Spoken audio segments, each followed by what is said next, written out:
Hello students, welcome to the career riser. स्वागत है आप सभी का हमारे चैनल पर। स्टूडेंट्स, आज हम बात करेंगे नियामकीय निकाय पर। दोस्तों, ये बीपीएससी 133 का खंड 6 है, जिसके अंदर हम नियामकीय निकायों के बारे में पढ़ेंगे। दोस्तों, नियामकीय निकाय यानी कि वे निकाय जिसके तहत कुछ नियमों को बनाया जाता है, जैसे आर्थिक नियम, जनहित में नियम और पर्यावरण के संदर्भ में बनाए गए नियम।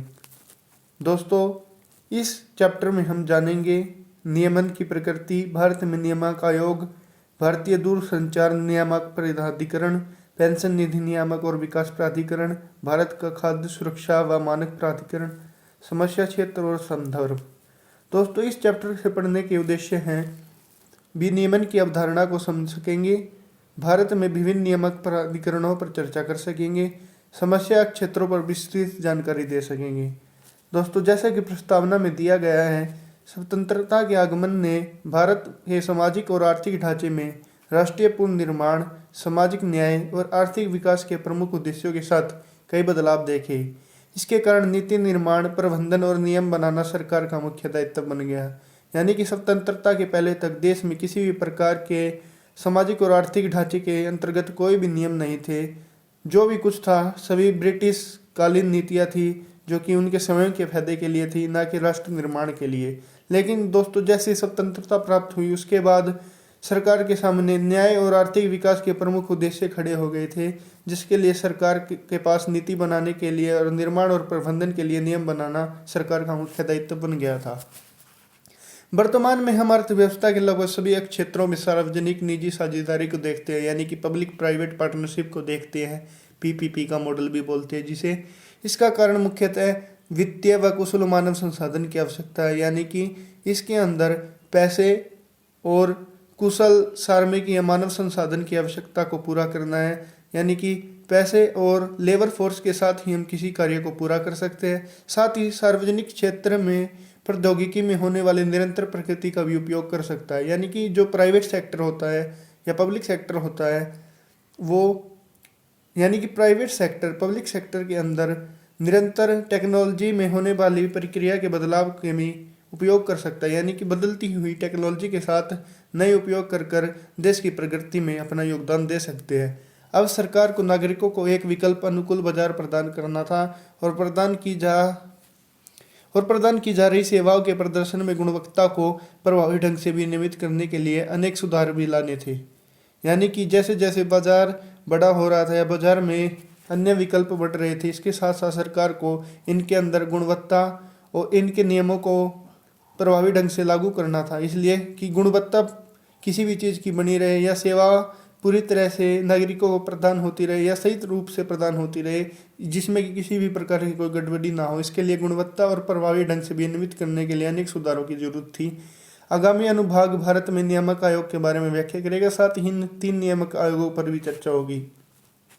दोस्तों, अब देखते हैं हम नियमन की प्रकृति क्या होती है। 80 के दशक के अंत से ही उद्योगों के लाइसेंस को समाप्त करना, सार्वजनिक क्षेत्र में निजी कंपनी के प्रवेश की अनुमति करना, यानी कि पब्लिक सेक्टर के अंदर प्राइवेट कंपनियों के प्रवेश को अनुमति दी जा चुकी थी 80 के दशक के बाद, और उद्योगों के लाइसेंस को समाप्त किया जा चुका था। निजी स्वामित्व वाली फर्मों में करों का उदारीकरण, यानी कि प्राइवेट कंपनियों में करों का नए तरीके से व्यवस्थीकरण किया गया था और भारतीय अर्थव्यवस्था में सार्वजनिक और निजी क्षेत्र के सह अस्तित्व को चिन्हित करते हैं।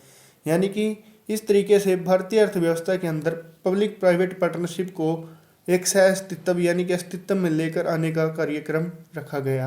नीति निर्माताओं ने सार्वजनिक हित की सुरक्षा के लिए 3 प्रकार के नियमनों को औपचारिक रूप से सम्मिलित किया। यानी कि इसके अंदर नीति निर्माताओं ने, कानून बनाने वालों ने पब्लिक सेक्टर के हित के लिए या उनके हितों की सुरक्षा के लिए 3 प्रकार के नियम बनाए हैं, जो कि इस प्रकार है। पहला नियम है आर्थिक विनियमन, यानी कि ये आर्थिक या बाजार विफलताओं को लक्षित करने वाले नियम है। ये नियम है जो बाजार को विकृत करने वाले आचरण को निष्कासित और दंडित करते हैं। जैसे विदेशी व्यापार अधिनियम के अंतर्गत महानिदेशक यानी कि एमडी ऐसे अधिकारी किसी भी व्यक्ति द्वारा अधिनियम के प्रावधानों का उल्लंघन करने पर उसका आयात निर्यात कोड नंबर और सर्टिफिकेट लाइसेंस को निलंबित या रद्द करने का अधिकार रखते हैं।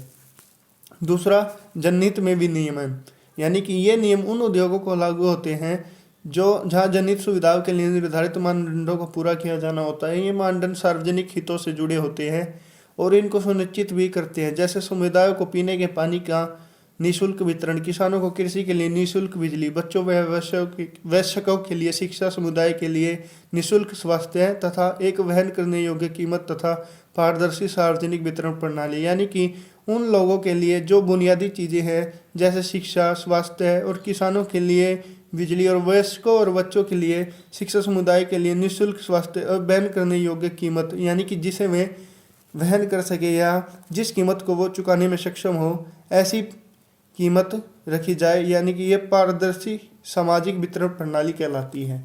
तीसरा इसके अंदर है पर्यावरण विनियमन, यानी कि पर्यावरण की सुरक्षा समाज के लिए अनिवार्य है, क्योंकि एक स्वच्छ और स्वस्थ वातावरण आर्थिक और सामाजिक विकास को सक्षम बनाता है। मिट्टी, जंगलों, खनिज संसाधनों, जल संसाधनों, पर्वतीय क्षेत्रों, वनस्पति और जीवों का अच्छा स्वास्थ्य माता भूमि और उसके मौसम और जलवायु के लिए एक स्वस्थ भविष्य का प्रतीक है। यानी कि इन सब संसाधनों को हम आर्थिक रूप से और सामाजिक विकास में प्रयोग लाते हैं। मिट्टी, जंगलों और खनिजों जैसे संसाधन, पर्वतीय क्षेत्रों और वनस्पतियों का जीवन हमारी पृथ्वी और हमारे लिए भी एक अच्छे भविष्य का और स्वस्थ भविष्य का निर्माण करता है। पर्यावरण संरक्षण अधिनियम 1986 भारत में व्यापार करने के आर्थिक और सामाजिक उत्तरदायित्वों के मानकों का प्रावधान करता है। यानी कि 1986 भारतीय पर्यावरण संरक्षण अधिनियम के अंतर्गत भारत में व्यापार करने के लिए आर्थिक और सामाजिक उत्तरदायित्वों के मानकों का प्रावधान करता है, जिन्हें व्यापारी समुदाय द्वारा बरकरार रखा जाना होता है। इसके अतिरिक्त पर्यावरण मंत्रालय, केंद्रीय और राज्य प्रदूषण नियंत्रण बोर्ड और नेशनल ग्रीन ट्रिब्यूनल यानी कि NGT ऐसी संस्थाएं हैं जो पर्यावरण को संरक्षित करने के लिए कई पहल लेती है। इनका मुख्य उद्देश्य है हरे पर्यावरण के दुरुपयोग के लिए एक निवारक के रूप में काम करना और दुरुपयोग होने पर दंड देना। यानी कि किसी भी कंपनी या फैक्ट्री या किसी भी ऐसी इंडस्ट्री द्वारा वनों या ऐसे जल संसाधनों या पर्वतीय क्षेत्रों या खनिज संसाधनों का दुरुपयोग किया जा रहा है तो इन सभी संस्थाओं द्वारा उन पर पेनल्टी लगाई जाती है या उन्हें निरस्त किया जाता है।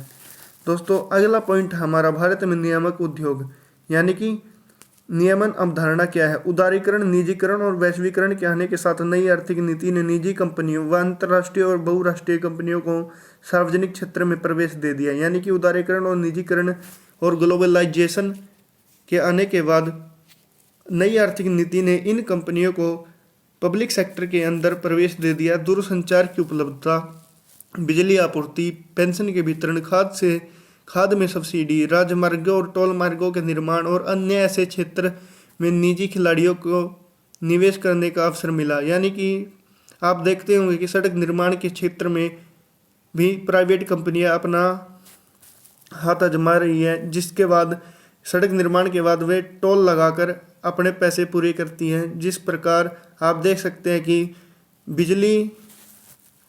बिजली निगम में भी प्राइवेट कंपनियों का अस्तित्व हो चुका है। ये सभी प्राइवेट कंपनियां कम रेटों पर बिजली उपलब्ध करा रही है तथा ये सभी प्राइवेट कंपनियां हैं। ऐसे ही हम खाद सब्सिडी और अन्य क्षेत्रों में भी निजी कंपनियों को देखते हैं।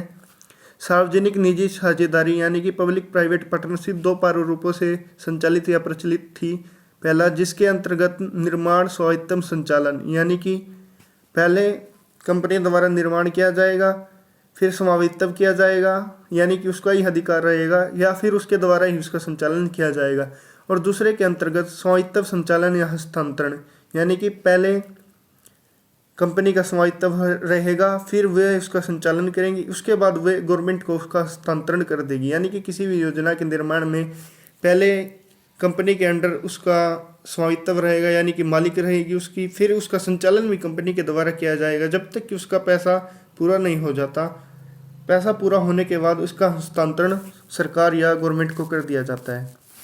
नियमन एक ऐसे नियमन का आदेश को संदर्भित करता है जो सरकार के कार्यकारी प्राधिकरण या नियामक एजेंसियों द्वारा जारी किए गए हैं। नियमन में ऐसे नियम हैं जो सभी निजी और सार्वजनिक गतिविधियों को सम्मिलित करते हैं। इस प्रकार नियम कुछ नियमों के निहितार्थ के साथ एक वांछित दिशा में निजी व्यवहार नियंत्रित करने और निगरानी करने का एक प्रयास है। यानी कि निजी क्षेत्र में उनके व्यवहार और उन पर निगरानी रखने के लिए ये नियम बनाए जाते हैं। नियमन तंत्र आर्थिक दक्षता को सुनिश्चित करता है, क्योंकि सरकार अब यह सुनिश्चित कर सकती है और निगरानी भी कर सकती है कि निजी क्षेत्र की कंपनियां नियामक एजेंसी द्वारा निर्धारित दिशा निर्देशों और मानकों का पालन कर रही है, जिसे एक अधिकार प्रतिबंधात्मक और अनुचित व्यवहार प्रथाओं पर रोक लगती है। यह नागरिकों को एक विकल्प अनुकूल बाजार प्रदान करता है और संसाधनों के प्रभावी और कुशल उपयोग और सेवाओं के आधुनिकीकरण को बढ़ावा देता है। नियामक आयोग के उद्देश्य क्या है? नियामक आयोग के उद्देश्य संविधान के अनुच्छेद 39C के अनुसार निर्धारित किए गए हैं। इसके अंदर पहला पॉइंट है बेहतर गुणवत्ता और अच्छी सुविधाओं का साधारण मूल्य पर उपलब्ध कराना, जिससे उपभोक्ता की हितों की रक्षा की जा सके। यानी कि किसी भी प्रोडक्ट को बेहतर स्थिति में, अच्छी क्वालिटी में और अच्छी सुविधाओं के साथ एक खरीद सकने वाले मूल्य पर उपलब्ध कराना, जिससे उपभोक्ता के हितों की रक्षा की जा सके। विभिन्न हितधारकों जो इसमें सम्मिलित हैं उनके बीच के संघर्ष को आपसी बातचीत के द्वारा एक बेहतर समाधान निकाला जा सके। यानी कि विभिन्न कंपनियां या फर्म्स के बीच में उनके संघर्ष को बातचीत के द्वारा हल किया जा सके। प्रतियोगिता, बाहुल्य और निवेश को प्रोत्साहन देना, यानी कि प्रतियोगिता और निवेश को इसके अंदर प्रोत्साहन देना, यानी कि इसके अंदर इन्वेस्टमेंट को प्रोत्साहन देना। धन उपलब्धता के आधार पर समाज कल्याण के उद्देश्यों को प्राप्त करने में संतुलन कायम रखना, यानी कि धन उपलब्धता के आधार पर समाज में कल्याण की भावना के उद्देश्यों को एक इक्विवेलेंट कंडीशन में रखना। अब हम इन नियमों के प्राधिकरणों पर चर्चा करेंगे।